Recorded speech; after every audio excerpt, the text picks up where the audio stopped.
Good day, everybody. This is John Hester here, and I'm at Hester's Motorsports in Raton, New Mexico. And today we're doing the long-awaited, highly anticipated video, long overdue, on how to do the belt deflection adjustment correctly on the Pro Series Mule. This is on the 820 engine and the diesel engines from 2014 to 2023. So FX, FXT, FXR, DX, and DXT. This is good. This is going to apply to you. This is not on the Mule 1000. We'll cross that road when I get there. So this was a good opportunity. This machine is in for the break-in service. It has 427 miles. The staple for Kawasaki's break-in is 500 miles, no matter what the book says. Do whatever you want on break-in service, but this is where we're at. I just want to cover this. So we're going to get into this. Now I'm going to go and take you over and show you all the tools that you need. So basically, to cover this, we got ourselves a Makita Impact. Choose whatever brand you want. A lot of people have their own opinions on brands, like Ford and Chevy nowadays. Makita's better. I don't care. Get yourself a good impact tool. A dead blow mallet. Got some safety glasses. I got some C-clip pliers for disassembling the secondary clutch. I have a 10mm socket, 12mm socket, 17mm socket. And I have a wobble extension. The reason why I like a wobble extension, because you do get into a point that you're going to come in like that. Now I do also have the fancy pivoting sockets, but I'm trying to keep this as simple as possible, that you can get tools from just about anywhere. So I'm trying to keep it as simple as possible on that there. Now you need a Phillips screwdriver, but what I have is I have a number 3 Phillips for the impact. It makes it much faster in order to do this job. Got a couple different pop rivet tools. So in order to take the pop rivets out, this is the best one that I've used. It's from Blue Point. So you essentially come in, you just squeeze that, it just pops right up, and you just go bam, and then you grab underneath it, bam. I mean, that tool is that fast, works really good. Another tool, we actually got this from O'Reilly's next door. So you just basically slide right in, pop up, slide underneath it, pop up, there you go. There's another tool. This is another tool. I'm not a fan of it, but it does work in some circumstances that you can't get in there very good, that you could only come in. So then you just come in, you grab that, you get underneath it, and then pull up. You could essentially pull that out, and then you grab underneath it and then pull that out. So whichever you need, whichever tool works best for you. Of course, this one being the most expensive because it came from Snap-on. So just letting you know, this was probably a $10, $15 tool right here. So you can keep it nice and simple and cheap. Now you need a straight edge to measure the deflection from the clutches. This is actually, it's a tool for doing blocks and cylinder heads, to make sure to see if they're flat. So that's as straight can be, but a good straight edge nonetheless. So whatever works for you, whatever you can fit into the clutching. I've got a digital micrometer here. So I choose a digital because I can see the measurement. So as I'm measuring the belt deflection, I can easily see the numbers, just in case that belt flexes it back down like that. So I can take my measurement, memorize that, and say, bam, I know what that is. And in case the belt drops it back down, that's where a dial gauge isn't exactly the best, in my opinion, for this job. I have a 19mm because this is for the one tool that you're going to have to probably get from either a dealer or online. This is actually from EMP, so I made sure I did not use my Kawasaki special tool. This is an EMP tool. We do sell these, at Hester's Motorsports as well. You can get them online, you can get them from any dealer, you can get them from EMP themselves. So this is for disassembling the secondary clutch in order to do it. This is one thing that you have to get from Kawasaki. So these are a bunch of different shims. I've collected these over the last near decade. So they range from 0.6mm to 1.4mm in thickness, and you have to have the right combination in here to get the belt deflection correct. This isn't a thing that you just basically go into the clutch, and I'm just going to take a shim out and call it good. It doesn't work that way. If you want to do it right and you want the belt to last the longest, when do I do the belt deflection adjustment, John? That's the biggest question I get. I like to do them at break-in service So like this one has 427 miles on it. So right around that 500 mark, which I will prove to you, at 500 miles, it's due for a break-in service. Kawasaki does set the belt deflection a little loose from the factory for break-in. So do it at break-in service, and then every 3,000 miles after that. If you do that interval, now of course, it may fluctuate in mileage a little bit, depending on how big a tire you have, how aggressive your driving is. I mean, if you're pulling extremely heavy loads, if you use high range and low range properly, high range for high speed, low range for low speed, you know, stuff like that. There's a few variables that you got to throw in, but those are some pretty good staples. So break-in and every 3,000 miles after that. When you do that, you will be able to get about 10 to 12,000 miles on a single belt. So save yourself a lot of money. Don't just throw belts at this. If you're more stressful, you might need to change your belt sooner. So there's a few variables, like I said, that do change in there, but that's kind of the staple that we have done over the last near decade. I got a pair of safety glasses just because I don't wear glasses anymore. I gotta wear safety glasses. I have a Scotch-Brite pad. This is a fine. You could use red or green. It's up to you. If you break the belt, you may have to sand the sheaves, and you wet sand them with water. So you usually do, if it's really scored up with rubber, got rubber coating all over it from a broken belt, you might have to go in there with 120 grit, sand it to get that broke off of there. Then you wet sand with 400 grit and finalize it with a 600 grit. Get it glass smooth, and then do a final quick blasting of that there. I do have contact cleaner because we have to make sure that the sheaves are perfectly clean, and you want to make sure there's no oil, no nothing on that for maximum grip and maximum life. And I got some shop towels. Don't use a rag. A rag or shirt, it just smears things all over the place and it's really a mess. Use a shop towel for this, because you'll see, I'll wipe that thing and it'll be black. And if you wipe that and then go to the other clutch, go over the primary and into the secondary, you just wipe that all over the secondary. So make sure that you have it clean, and I have a couple rags, one for the primary, one for the secondary on there.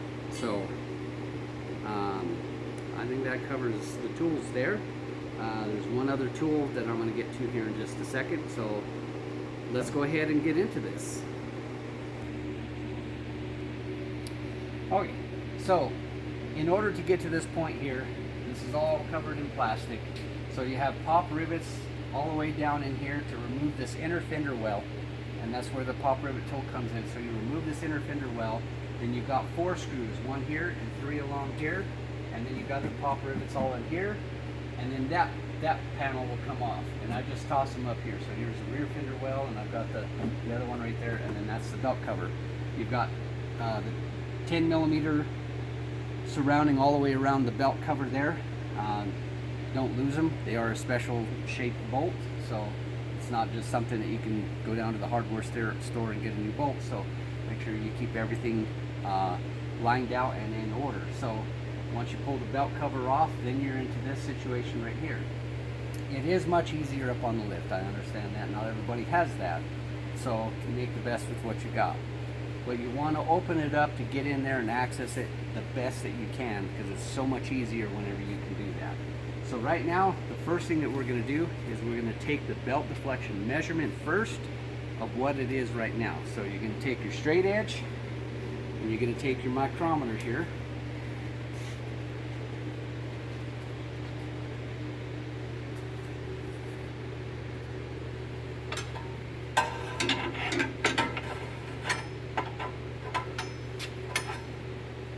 You're just going to lay that across the 2 clutches.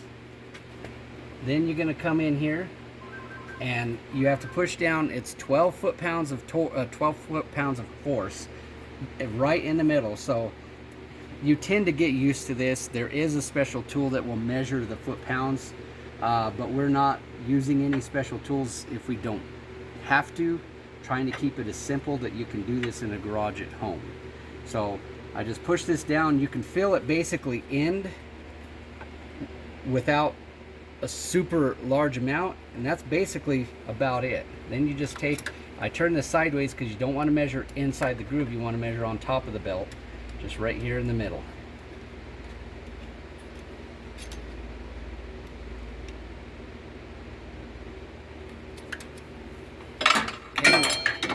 We're at 36.27 millimeters, 36.27. I actually measured it earlier and I got 37 or 36.22 on that paper over there. So 36.27, we're just going to use 36.2 as our staple. Now, the belt deflection should be 28 to 33 millimeters. So this is outside the maximum deflection by 3.2 millimeters. Okay, so now that we have that down, I write it down on a piece of paper or something like that. Now I wrote down 36.22, but 36.2 is the main thing. You can go down into the hundredths, it doesn't matter. So now I'm going to use my 12 millimeter. I got these 3 bolts here with the 12 millimeter, and then this one with the 17 millimeter. The secondary clutch 17 millimeter is a left-hand thread, so you got to make sure that you're on tightening, not loosening, to take this off. So it's backwards.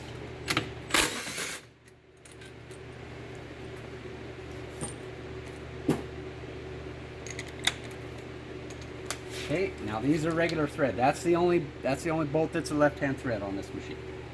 In this scenario, and I'm just going to use my floorboard as a holding pin for my parts here. And this is where the wobble extension comes in, because you can see I have to get it down in order to reach it. So that's where wobble extension definitely comes into play. And when you pull this off, you got to be careful, because there's 2 pins that fit in right here and fit in right there. And you can see they're both still in the case. So you got to be careful not to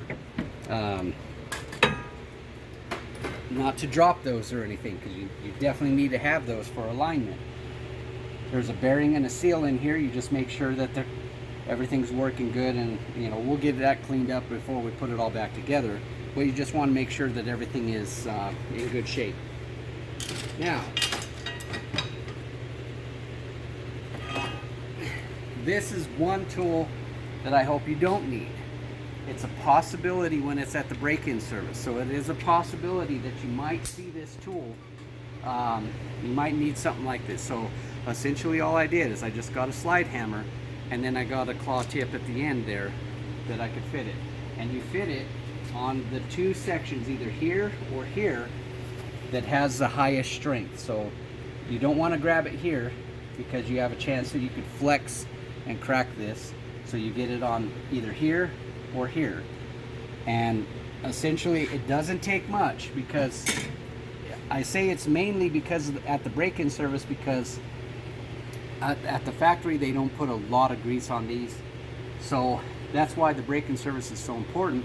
You don't want to go a few thousand miles and then have to try to pull these off. Then it's a son of a gun to get them suckers off.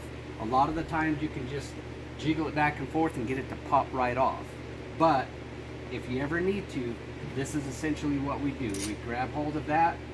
I'll set these up, tighten it up, and then it doesn't take much. It's literally like, and it'll pop that thing loose. So at least that's the way you hope so. Now if you live in the Rust Belt, that might be a different story, but this is where a little bit of grease comes into play. So there we go. Man, I was lucky on this one.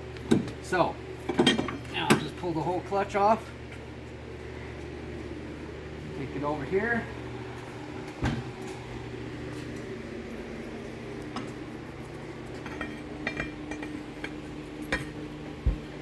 that's our primary clutch there. Now we're also going to blow these out. That's what I was talking about. This one they actually put a little bit of oil on there. Look at that. They actually, good job Kawasaki, you did good on that.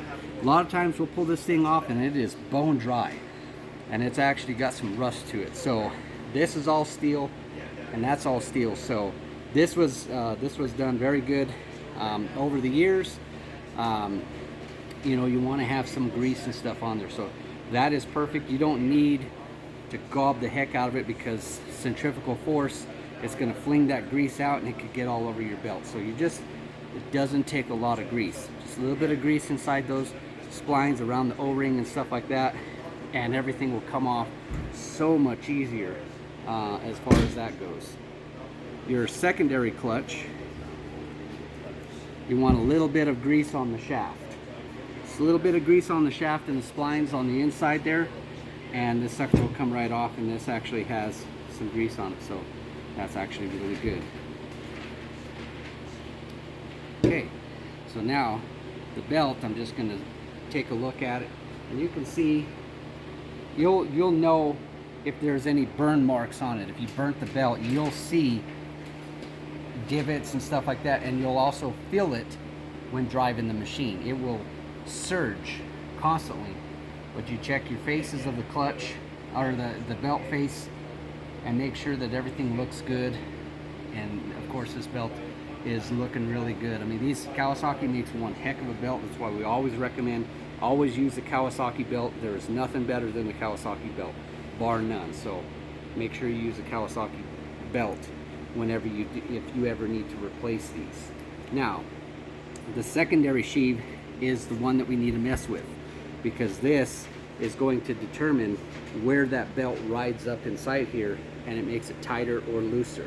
So the less shims that we have, the closer these sheaves come in, and the higher this belt will ride up inside that clutch, pulling it tighter on there. And as it wears, it gets farther down in. So that's why you have to shim the secondary clutch here. So now on this here, we know we're at 36.22, 36.2, like I said, is our main goal on there. So we're going to come over here to our clutch disassembly tool. Now, there is a formula on how to do this. How much do I take out, John? You haven't said that yet. Well, right now, here's the thing. So for every 1 millimeter of belt deflection, for every 1 millimeter of change in this belt deflection, or 1.3 millimeters is 0.1 millimeter of this. So I use my caliper here, and I measure the thickness of these shims. I didn't know if I had to talk to a specific person, especially when I call back. Okay, so like I said, this one's 0.6 basically, you know, so that's 0.6 millimeters. If I remove 0.6 millimeters, like I said, it's for every 1.1 millimeter of shim is 1.3 millimeters of this. So if I take off this shim entirely and I take it out, that's way too much, because you go 6, right? So you just go round it up and say 6 millimeters. Now you go 0.3 times 6, okay? So that's 1.8. So that's 7.8 millimeters of belt deflection, okay? We're at 36.22. Okay, sounds good. So that's actually pretty dang close. Okay. So we need to get as close to 28 millimeters as possible. So we're going to open this up and actually see what we have in here, and then we work out the combination in order to get it as close to 28 millimeters. So we need to drop, basically, we have 8.2 millimeters of deflection that we can go. So we're going to slide that on there. We're going to put this on here, and you make sure that you have your clips where you could access it from the side. You don't want to have it like that, because then you're taking it back apart. So make sure you have it like that.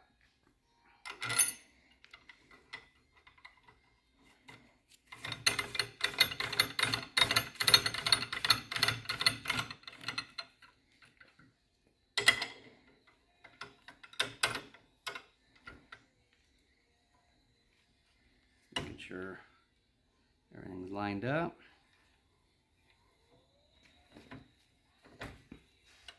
Okay, you don't need to crank the living heck out of it, you just need to get it off of that.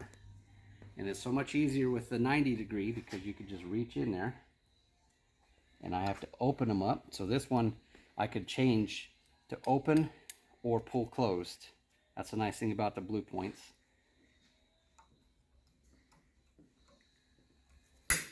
Oops.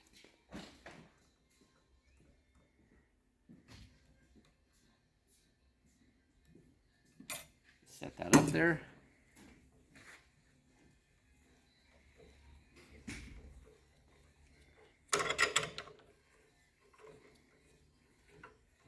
Take this off.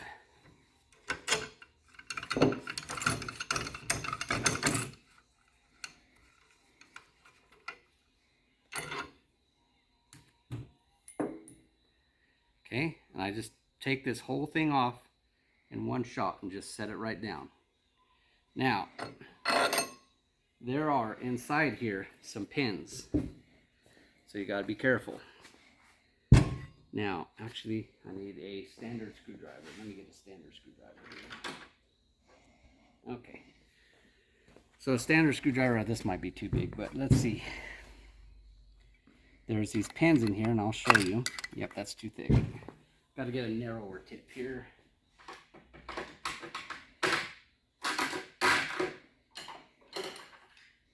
Perfect. There we go. Nice long, smaller tip. Whatever you need to do, and see what I'm doing is I'm wiggling it back and forth like this, so I can get that pin to slide out. Sometimes they're come right out, and sometimes. Okay, there's one. Total of 4.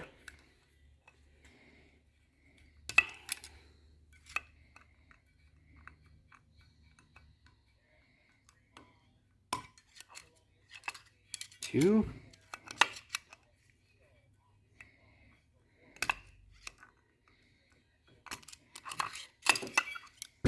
3.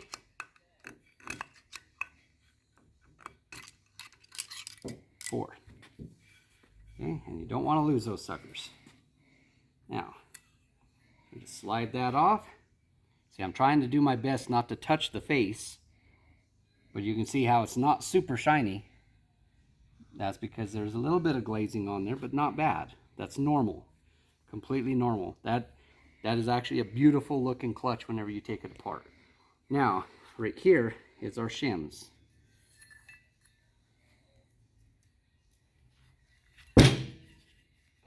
This is our total shim thickness here.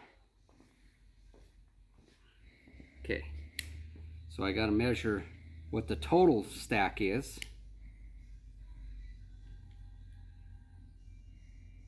Basically 1.9 millimeters total. We have 3 shims in here, and this will vary between, this is just how it's assembled from the factory, so you might have 2, you might have 4. So I got 1 0.25, a 0.25, a 0.9, and a 0.6. So if I take, we already done the math, so if I take this 0.6 out, remember 0.1 equals 1.3 millimeters of deflection. So I go 6, that's 6 millimeters. Now I use the decimals, and that's 1.8. So I add that over, so that's 7.8 millimeters of deflection I will take off if I take this one out. So we're going to be right in there, but I'm going to try to get a little bit tighter. So I want to try to get about, let's see, we got 8.2 millimeters of deflection on there. Let me see here. Now we got a 0.9.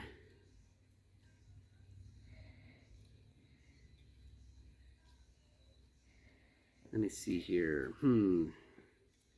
I might increase one. That's another 0.6. You tend to get used to how thick they are. See, that's I can tell that's a 1.4 right there. Yep, that's 1.4. That's 2. too thick there. So our total thickness of these three,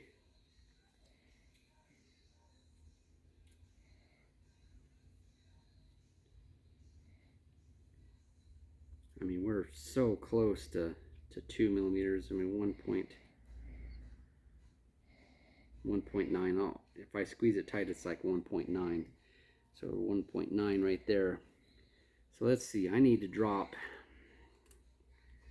essentially 0.7 is what I need to drop. 0.7 is what I need to drop. So if I'm at 1.9, I need to get my total stack thickness to 1.2. So let's see if I can find a 1.2 in here, because I think they do make a 1.2 in there. This was a 1.4. That's another 1.4. Yeah. We got these all mixed in here, so that's why I just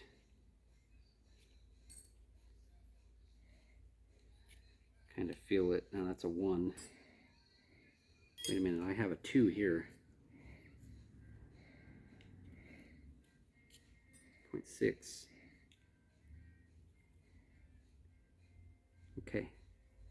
A 2.5, 0.25, and a 1. 1.27. That's right there. I think that's our combination right there. So I had to basically figure out my thickness in total stack. Now we're going to be able to do that. So I'm going to set that right there for right now. Now I'm going to go ahead and clean these sheaves. Let me grab another rag here. I just want to, because I did touch greasy stuff, and I just want to make sure I don't have, see, look at from my hands, look at that. That's just from touching some of this stuff. So now we got that, and I'm going to clean the sheaves. You don't have to polish them to a perfect shine. You can if you want to spend the time on it. See, there's grease on here too, so I'm getting grease all over my hands, so I got to be sure not to touch anything. And all I'm doing is just, see, there's a little bit of drop of grease that came from my finger there. Wipe that off. Starting to smear it around there. All I'm doing is just getting a little bit of glazing off of there.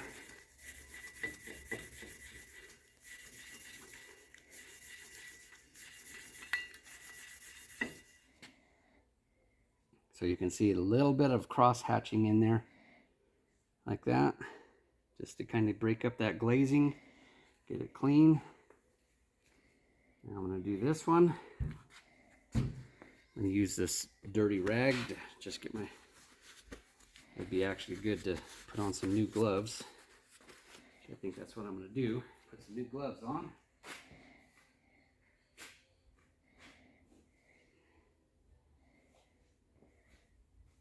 Try to be as clean as possible. You don't want any oils and grease and debris and everything getting on the faces. So it's best to just use another pair of gloves. That way I know I'm clean. Now I'll keep that rag, get my clean rag.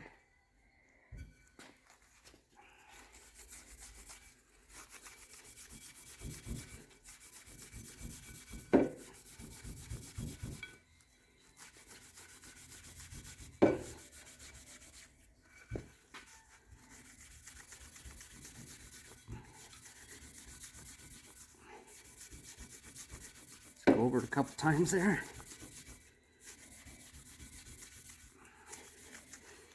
Now if I had a red one, I could get it much quicker because it's more coarse, but I like to do the fine because I want it as smooth as possible. Now get these suckers clean.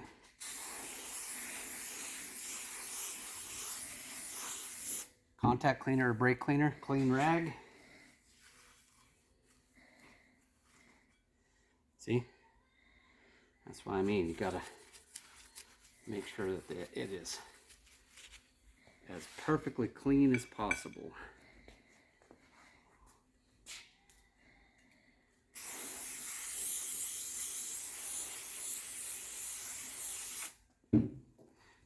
Flip the rag over.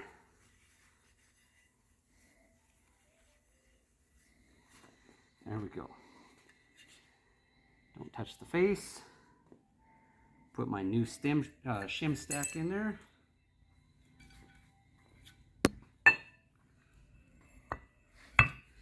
Now, this is where the fun begins.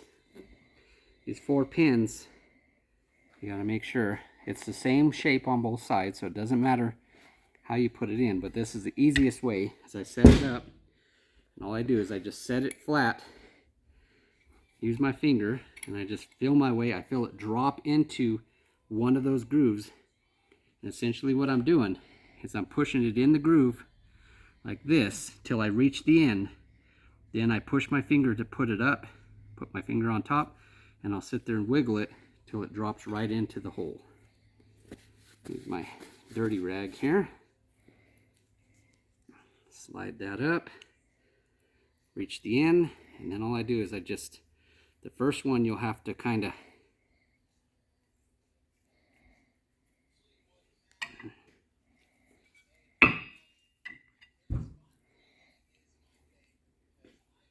come on.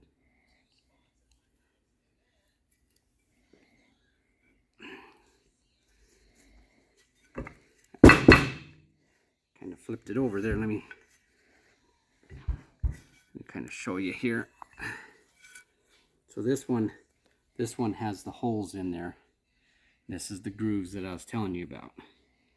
So essentially you just got to put it into that groove, and then you spin this one till you fill that hole, and then you just wiggle it back and forth, and then it will drop right into that hole on there for you. So just trying to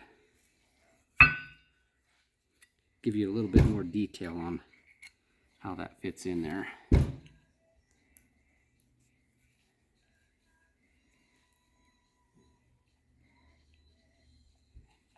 Come on. First one's a little bit fun because you got to find where the hole is. Once you get that set, then the other ones will just drop right in.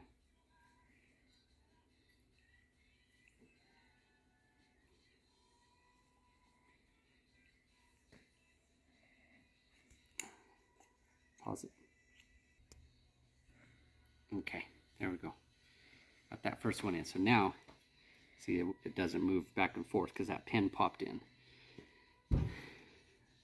Having the grease on here is good because it's going to keep them into place. I also kind of, you see me lean the clutch over like that because I don't want the pin I just put in to fall out.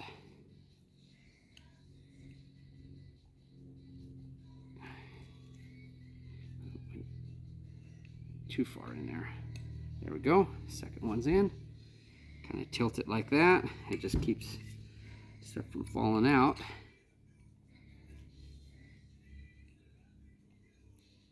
So what I'm doing is I'm just trying to flip it up onto its end, and it'll drop right in like that.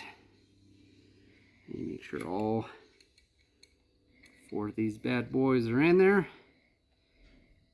If you lose one, get it ordered from Kawasaki. Ah, dang it. One fell out. Which one fell out? That one's there. That one's there. That one's there. That one is not.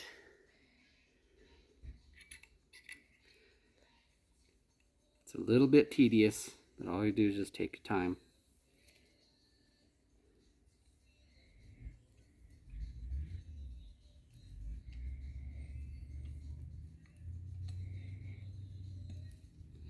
Okay. Now make sure that all of them are in there. Good. And new gloves, just because I'm all greasy. Greasy.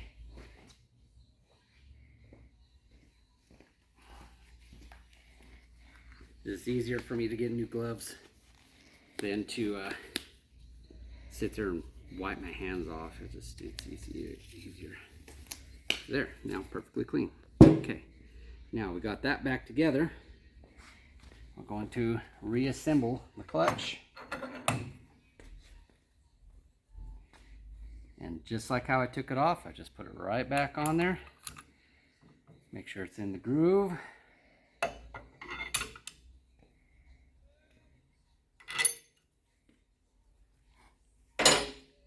Right about now, my son would start telling dad jokes to keep you entertained, but he's pretty good at that. I'm not. I am, but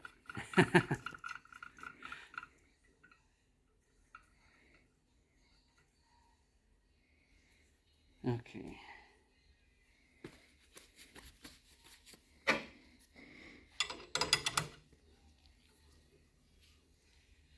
And you got to make sure that that fits right onto the shaft. Don't try to force it. Just wiggle it.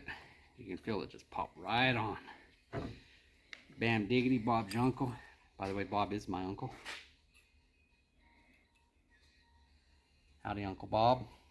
Long time no hear. Pop that in there. Make sure that clip is in all the way around. No mistakes.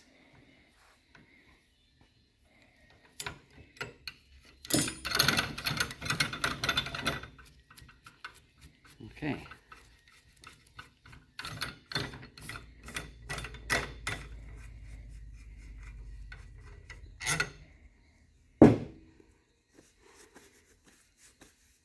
Now we got that. Now try to keep it up straight so I don't lose those pins at all.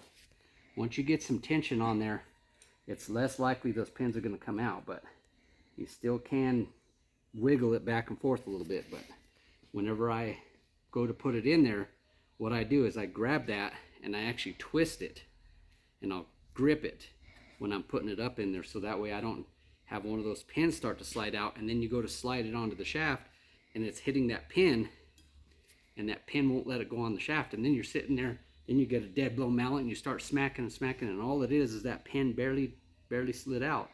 Just pull it off, make sure all the pins are in place, and it should slide on like butter. Now, got our second rag here, and we're going to clean the primary. This was a pretty clean machine, so we don't need to, you'd want to blow everything out if you're in a real dusty condition.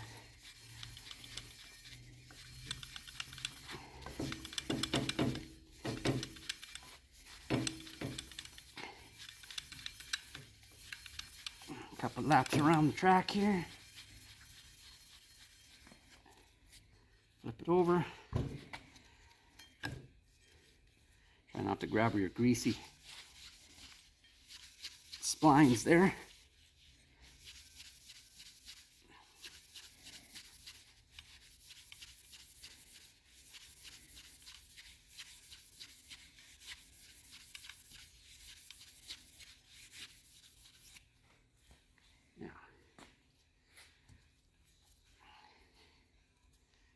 Good grip here.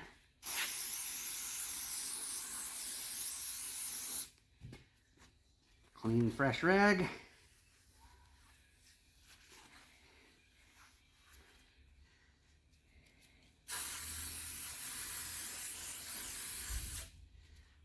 Flip the rag over.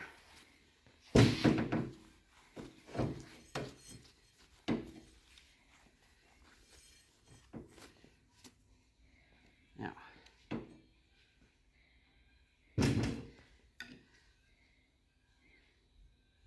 physically look in there through the light and make sure no pins are out. See, this is what I was talking about. What I do is I'll grab it and I twist my fingers like that and grip it like that, so that way I know the pins aren't going to come out. That's whenever I'm flipping it over and stuff. Now, make sure you have your arrows going right. If your belt is pretty worn and you can't see these, make sure you take it off the clutches and set it down, and then put it right back on. Okay. What I like to also do, get some contact cleaner and just clean any little bit off of that belt. That's what I like about contact cleaner versus brake cleaner. It's evaporative alcohol, and it just instantly, I mean, I'll spray that thing. I mean, look at that. It'll instantly dry. It evaporates very quickly.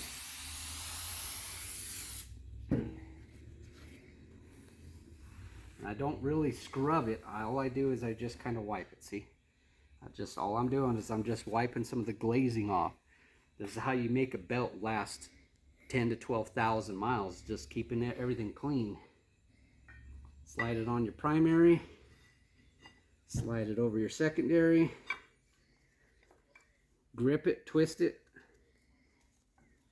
and we're good to go. Now, like I said, you would normally grease those shafts up, but you can see the grease on that thing is really good. So kudos to Kawasaki for that. Now I'm going to get my secondary clutch here on. Then I'm going to stretch this over. I go like at an angle. All I do is I just kind of set it in the splines and then I pull it in straight.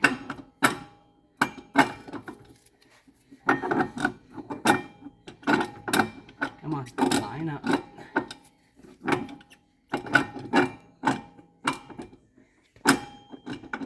As you get older, it's harder to put it in, you know.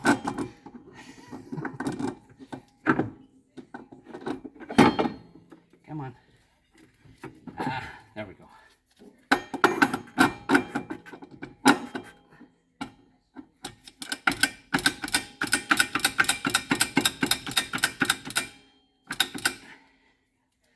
All I do is just tap it in there a few times just to make sure. Glasses are fogging up there. Make sure our pins are still in place. Don't lose anything. Grab our outer cover. I just kind of wipe the dirt off. I leave all the grease in there. All I'm doing is just wiping the surface dirt off of it. See, just clean. Get everything clean. Make sure that you get everything lined up there.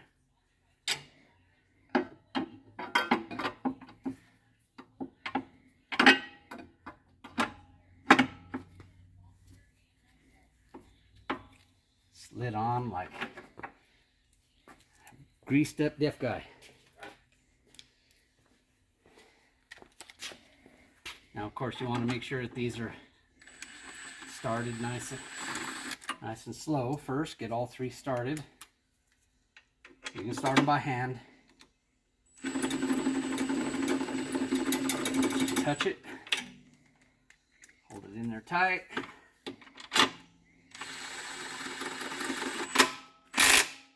Bam, bam, and bam for the last one here. Now we get our 17 millimeter. Oh, there's one thing I did forget.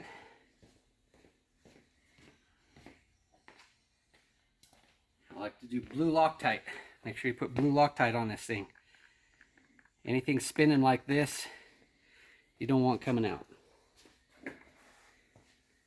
I like to use a blue thread locker. Remember, it's left-hand thread.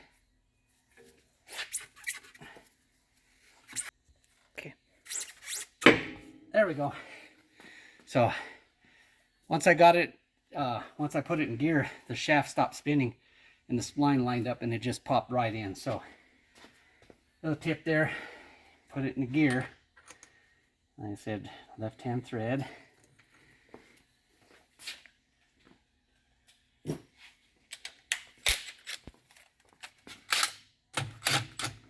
Oops.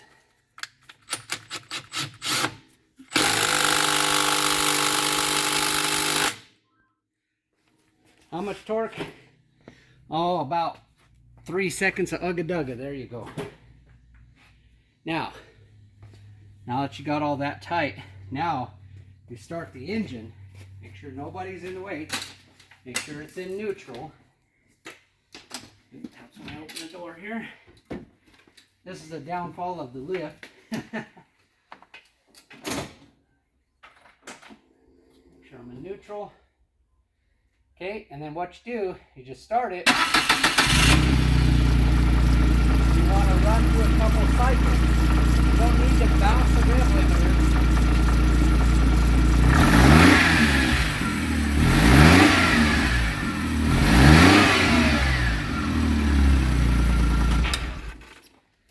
it off. So you just want that to close in and everything kind of settle in to make sure everything's operating correctly. Then you do your final adjustment or check. I grab my micrometer, grab my straight edge, and we're going to hope for as close to 28 millimeters as possible.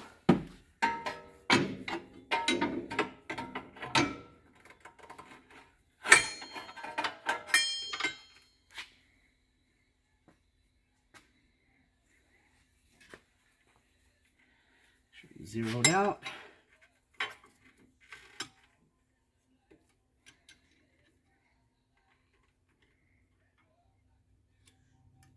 Come on, get in there. Come on, push down. We're 29 millimeters. So we are very good. I pushed a little bit harder. I was probably about 25 or 28 and a half, but kind of pushed a little bit harder on there and got 29. So now it's nothing more than putting your belt cover on, putting everything back on, and you're done. That is how you do the belt deflection adjustment on the Pro Mules. Thank you all for watching. Sorry it took so long to get this done. Really appreciate it. If you haven't subscribed, please do so. Really helps us out. Give us a like, give us a comment down below. Tell us what you think. If you have any questions on this, just comment down below. We'll answer all your questions that we possibly can, if we can. If you need anything figured out, I will have the formula on the calculations in the description. So click on the description and I will have, you know, if you take this much off, it'll be, you know, take off 0.1 millimeter, it's going to be 1.3 millimeters of belt deflection. If you don't have, best thing you can buy is a Kawasaki factory manual from a Kawasaki dealer. It's expensive, but it is the best tool you can possibly get for your machine because it will tell you how to take every nut and bolt of this machine apart and put it back together properly, how to diagnose everything. It is a really good tool. It's about that thick. I don't really know what the price is right offhand, but I'm going to say probably about $100 for a book, maybe less. I don't know. Inflation changes, so don't quote me on the price. You might be watching this a few years in the future, but I don't know. But get yourself a Kawasaki service manual, and you go to the belt deflection adjustment, and it has all the pictures. It has pictures and diagrams and every single thing, the formula, and it even gives out all the part numbers for the shims. So if you need a shim, it'll have all that for you. Or you can just go to your Kawasaki dealer and just say, I need a, you know, a shim that's about 0.1. They look on their parts finder, or you can go on Kawasaki.com, go to your vehicle, you can go to the book, you can look at the parts finder just like a dealer can, and you can see the part numbers. And you can give that to a dealer and say, I need this shim or I need that shim. Dealers, make sure you're doing this for your customers. This is the proper way to do it. Don't just throw on a belt. So many dealers nowadays, they just want to throw on a belt, call it good, charge you for putting a new belt on and everything, and it's just not right. So do the belt deflection for your customers, and I hope Kawasaki, I'd love, you know, show this to dealers. I mean, go for it. I don't care. This is very important, and a lot of dealers don't know how to do this, and it's you know, we need to change that. And we need to do better as Kawasaki dealers. This is a highly engineered machine. This isn't a Polaris. This is a Kawasaki. This is precision. We make sure that our stuff lasts. That's why this has a 3-year factory warranty, because our belt can last 10 to 12,000 miles if you do this. Thank you all for watching. God bless. See you in the next video.